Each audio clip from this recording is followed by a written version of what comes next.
Welcome to this week's Quick Charge. Joseph's brothers said to him, "Here comes that dreamer. Let's kill him.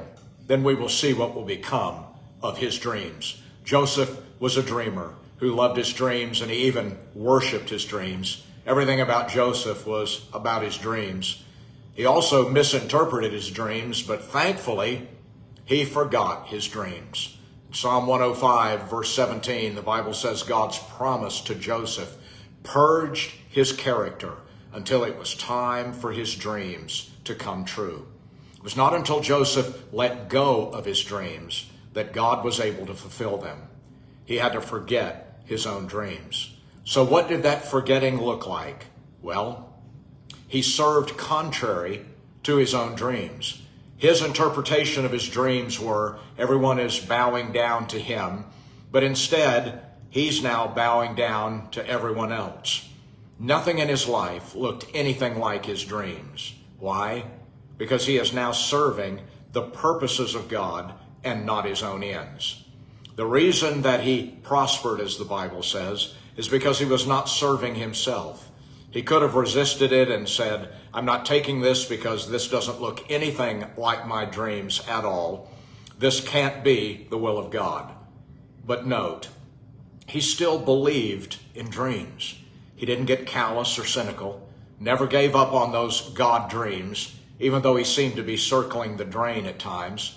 And how can you tell? Well, he was willing to hear and interpret and invest in someone else's dream. He could have said, "Since I'm not getting mine, I'm not investing in yours." But he discovered that dreams don't come to pass by investing in them, by promoting them or pushing them, but by investing in the dreams of others. You see, there was a Pharaoh who was also a dreamer. He was a king. He was the highest. But there was also a butler and a baker who were dreamers, and they were servants. They were the lowest, but he fed their dreams. Long before he stood before the highest, he tended to the lowest. He never got burned out. He never got bitter. But Joseph also persevered without any promotion. Joseph served faithfully, and he just never seemed to be getting anywhere, and often it seemed he was getting worse. He tried to help his dreams, to help himself, but nothing he did seemed to help. In Genesis chapter 40, verse 14, he spoke to the butler and he said, "When you are free, remember me to tell the king about me so that I can get out of this prison." But the Bible continues, but the butler did not remember Joseph. He forgot all about him. That man sovereignly forgot in order to give time for Joseph to forget.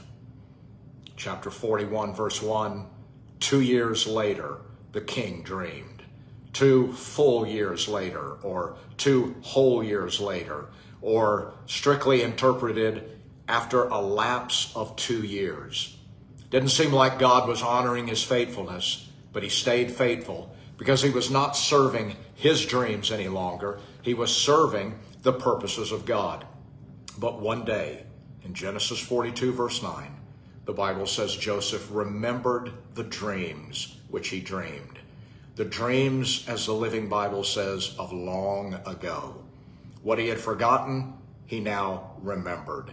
What he had released, he now retained. God's dreams are too big for us. They require change. They require altering our character. They put demands on us as the stewards of his dreams. Solomon said it this way in Ecclesiastes 5:3, "Dreams come through much labor." So we must trust him, even when where we find ourselves doesn't look anything like the dream.